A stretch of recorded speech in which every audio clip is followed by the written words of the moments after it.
ಶೃಂಗೇರಿ ಕ್ಷೇತ್ರದ ಅಂಚೆ ಮತಗಳ ಮರು ಎಣಿಕೆ ವಿಚಾರ ರಾಜಕೀಯ ಕಿಡಿ ಹೊತ್ತಿಸಿದೆ. ಈ ಸಂಬಂಧವಾಗಿ ಮುಖ್ಯಮಂತ್ರಿ ಸಿದ್ದರಾಮಯ್ಯ ಬಿಜೆಪಿ ವಿರುದ್ಧ ಗಂಭೀರ ಆರೋಪ ಮಾಡಿದ್ದಾರೆ. ಬೆಂಗಳೂರಿನಲ್ಲಿ ಸುದ್ದಿಗೋಷ್ಠಿಯಲ್ಲಿ ಮಾತನಾಡಿದಂತಹ ಸಿಎಂ, ಶೃಂಗೇರಿಯಲ್ಲಿ ನಡೆದ ಮರು ಎಣಿಕೆ ಪ್ರಕ್ರಿಯೆಯಲ್ಲಿ ಕ್ರಿಮಿನಲ್ ಪಿತೂರಿ ಮಾಡಿ ವೋಟ್ ಚೋರಿ ನಡೆದಿದೆ ಅಂತ ಆರೋಪವನ್ನ ಮಾಡಿದ್ದಾರೆ.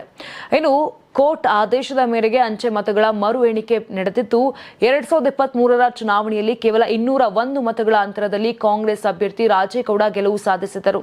ನೀವು ಸಣ್ಣ ಆಗ್ಬೇಕಲ್ವಾ? ಅದು ಒಂದು ಉತ್ತಮ ಆಹಾರದಿಂದ ಸಣ್ಣ ಆಗ್ಬೇಕಲ್ವಾ? ಪ್ರತಿದಿನ ನಮ್ಮ ಜೀನಿ ಸ್ಲಿಮ್ ನ ಯೂಸ್ ಮಾಡಿ ಯಾವುದೇ ಸೈಡ್ ಎಫೆಕ್ಟ್ ಇಲ್ದಂಗೆ ನೀವು ಸಣ್ಣ ಆಗ್ತೀರಾ. ಆದರೆ ಮರು ಎಣಿಕೆಯ ವೇಳೆ ಅಂಚೆ ಮತಗಳಲ್ಲಿ ದೊಡ್ಡ ಪ್ರಮಾಣದಲ್ಲಿ ವ್ಯತ್ಯಾಸ ಕಂಡು ಬಂದಿದೆ ಅಂತ ಸಿಎಂ ತಿಳಿಸಿದ್ದಾರೆ. ಇನ್ನು ಇದೇ ರೀತಿಯಾಗಿ ಮರು ಎಣಿಕೆಯಲ್ಲಿ ರಾಜೇಗೌಡ ಪರ ಬಿದ್ದಿದ್ದಂತ 255 ಮತಗಳನ್ನು ಅಮಾನ್ಯಗೊಳಿಸಲಾಗಿದೆ. ಇದೇ ವೇಳೆ ಬಿಜೆಪಿ ಅಭ್ಯರ್ಥಿ ಡಿಎನ್ ಜೀವರಾಜ್ ಅವರಿಗೆ ಲಭಿಸಿದಂತ ಮತಗಳಲ್ಲಿ ದೊಡ್ಡ ಬದಲಾವಣೆ ಕಾಣಿಸಿಲ್ಲ. ಇದರಿಂದಲೇ ಅಕ್ರಮ ನಡೆದಿದೆ ಎಂಬ ಅನುಮಾನ ಬಲವಾಗುತ್ತಿದೆ ಅಂತ ಸಿಎಂ ಆರೋಪಿಸಿದರು. ಎಣಿಕೆ ನಂತರ ದಾಖಲೆಗಳನ್ನು ಟ್ರಂಕ್ನಲ್ಲಿ ಇಡಲಾಗುತ್ತದೆ.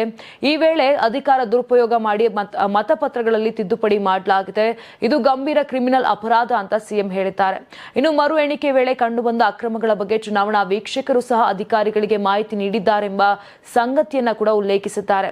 ಇಂಕ್ ವ್ಯತ್ಯಾಸ ಸೇರಿದಂತೆ ಹಲವು ಅನುಮಾನಾಸ್ಪದ ಅಂಶಗಳನ್ನ ಫಾರೆನ್ಸಿಕ್ ತನಿಖೆಗೆ ಒಳಪಡಿಸಬೇಕಾಗಿತ್ತು ಅಂತ ಆಕ್ಷೇಪಿಸಿದ್ದಾರೆ. ಒಟ್ಟಿನಲ್ಲಿ ಶೃಂಗೇರಿ ಅಂಚೆ ಮತ ಮರು ಎಣಿಕೆ ವಿವಾದ ರಾಜಕೀಯವಾಗಿ ಭಾರಿ ಚರ್ಚೆಗೆ ಕಾರಣವಾಗಿತ್ತು. ಈ ಆರೋಪಗಳ ಸತ್ಯಾಸತ್ಯತೆ ನ್ಯಾಯಾಂಗ ಪ್ರಕ್ರಿಯೆಯಲ್ಲಿ ಅಂತಿಮವಾಗಿ ಸ್ಪಷ್ಟವಾಗಬೇಕಿದೆ.